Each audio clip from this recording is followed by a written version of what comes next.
We live in a world that mistakes boldness for arrogance, confidence for ego, and spiritual certainty for pride. But let me tell you this today, it is not ego, it is divine authority.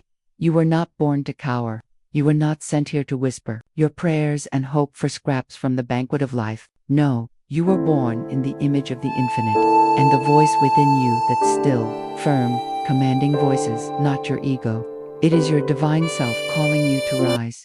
You see, ego demands, it strives, it proves, but divine authority it declares. When you speak from the divine within, you're not boasting, you're not pretending, you're commanding in the name of universal law. Just as the sun does not apologize for shining, you must not apologize for standing tall in your truth. Now hear me clearly. We've been trained to shrink, conditioned to wait, taught that humility means smallness, but true humility is not shrinking from power, is knowing the power is not yours alone, but God's through you. You are a vessel. You are a channel. And when you speak health, peace, abundance, and love into being, you are not arrogant. You are aligned. You are standing on holy ground. You are backed by the armies of heaven.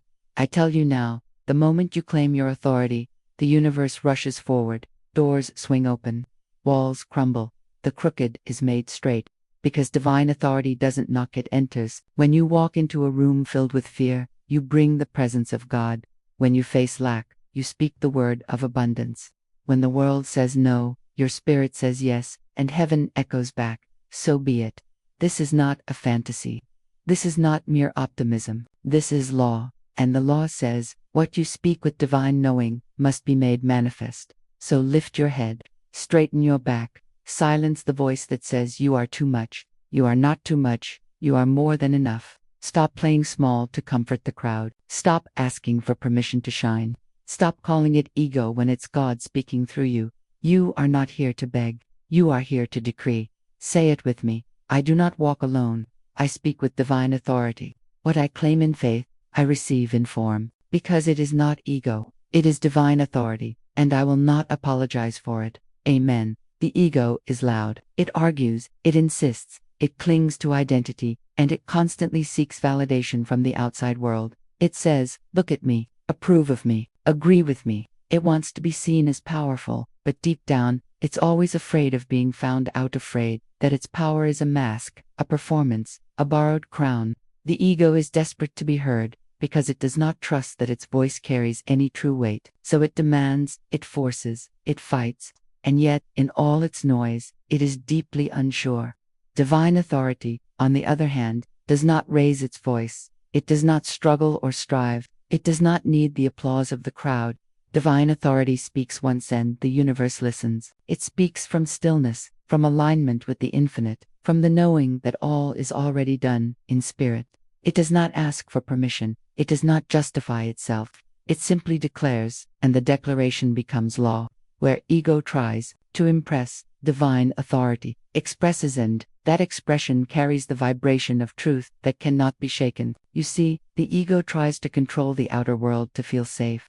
Divine authority transforms the inner world, and the outer must follow. The ego builds castles on sand. Divine authority lays a foundation on the rock of spirit. When you are operating from the ego, you are constantly reacting. You're trying to protect your image, your pride, your status. You need others to recognize your worth because you haven't yet recognized it yourself. But when you step into divine authority, you realize your worth is not up for negotiation. You are not trying to prove your value, are here to demonstrate it. And this is not arrogance. This is alignment. This is what happens when you remember who you are, not in the eyes of man, but in the eyes of God. When you know that you are one with the creative power of the universe, you do not speak from fear or lack. You speak as the authority of that power on this earth. You speak healing, and BAFTAs respond. You speak prosperity, and doors open. You speak peace, and chaos must quiet itself before you. The world will often confuse this with ego, because it has forgotten what true authority looks like. It has forgotten that a soul in alignment does not need to shout to be heard. It only needs to speak, because it speaks with the voice of the infinite. It speaks from the mountaintop of consciousness, not from the valley of insecurity. Divine authority doesn't ask, can I? Says, I am, and with those two words, the seas part, the walls fall, and the way is made clear. So when you feel the need to prove, pause, step back, Ask yourself, is this ego demanding, or is this spirit commanding? One brings striving, the other brings miracles. Choose wisely, speak accordingly. The law of assumption is one of the most powerful spiritual principles you will ever come to know, and yet it is often misunderstood or ignored by those who live by sight rather than by faith. But to the soul that knows its oneness with the divine, this law is not a theory, it is a tool, a weapon, a miracle-making force. What you assume to be true, what you accept as already yours, what you declare with certainty, that is what begins to shape and solidify in your outer world. Not because you forced it, not because you deserved it in the eyes of man, but because the spiritual realm must mirror the convictions of your inner world. Speak it, see it, be it. You do not wait for the evidence. You do not wait for permission. You do not wait until the bank account looks right, the doctor nods in approval, or the crowd gives their applause. You assume the blessing now. You speak as if it is already so. You declare yourself healed while symptoms still knock on the door. You declare yourself wealthy when lack still tries to whisper in your ear. Why? Because spirit moves before the evidence. The word goes out before the world catches up. Faith is not pretending, it is knowing. It is planting your flag in the unseen and saying, "This is mine," because God has already given it. The world says, "I'll believe it when I see it." But the law of assumption says, you'll see it because you believed it. And not just believed it vaguely, passively, weakly, but believed it with the fire of certainty. You spoke it until it became your atmosphere.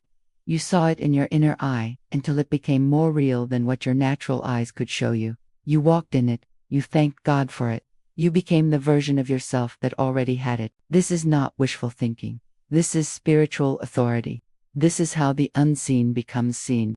And those who understand this law walk in a power that confuses the world, because they speak of things that are not as though they aren't. Lo and behold, they become. This is not arrogance. This is alignment. This is the voice of the I am in action. You are not meant to grovel and hope.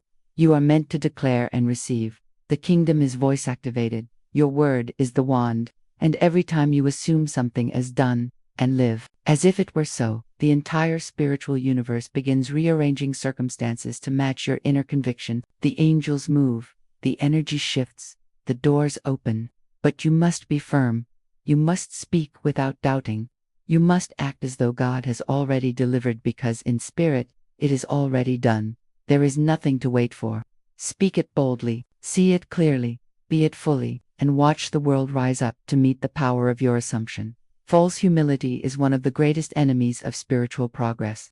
It wears a quiet face, but behind it lies fear, unworthiness, and a deep resistance to divine power. It pretends to be virtue, but it is nothing more than the ego hiding in plain sight, cloaked in smallness. And let me tell you, this smallness does not honor God. Playing small, dimming your light, lowering your voice so others feel comfortable, apologizing for your gifts, your clarity, your vision. This is not holiness. It is resistance, and it blocks the very miracles you are praying for. You were never meant to shrink so others could feel taller. You were not sent here to hide your brilliance, to water down your truth, or to soften your power. There is no glory in being invisible when you were born to be a vessel of divine expression. True humility is not denying your power. It is knowing your power comes from God. It is standing boldly, not because of who you are alone, but because of who you are in union with the infinite. It is not saying, "I am nothing."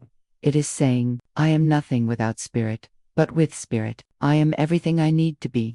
So many people delay their own breakthroughs, delay their own prosperity, their healing, their purpose, because deep down, they feel they don't deserve it. They call it being humble. They say, "Oh, I don't want too much," or "I shouldn't ask for more," or "I'll just be content with what I have." But God did not create you to live in lack. God did not send you here to barely get by. You are not here to scrape through life hoping not to upset anyone. You are here to reflect the abundance, the excellence, the greatness of your source. And miracles do not flow through a consciousness that believes it is unworthy to receive. The universe responds to faith, not to false modesty. It responds to bold, fearless, claiming, not whispering wishes. You must ask, and ask in faith. You must declare, and declare in full confidence. False humility prays for crumbs. Divine authority sits at the banquet and says, "Thank you. It is mine." When you refuse to rise into your full power, you are not being humbly or being disobedient to the calling that was placed in you before you were even born. Do not confuse shrinking with surrender. Surrender means releasing control, yes, but not releasing power. Surrender means aligning with the highest,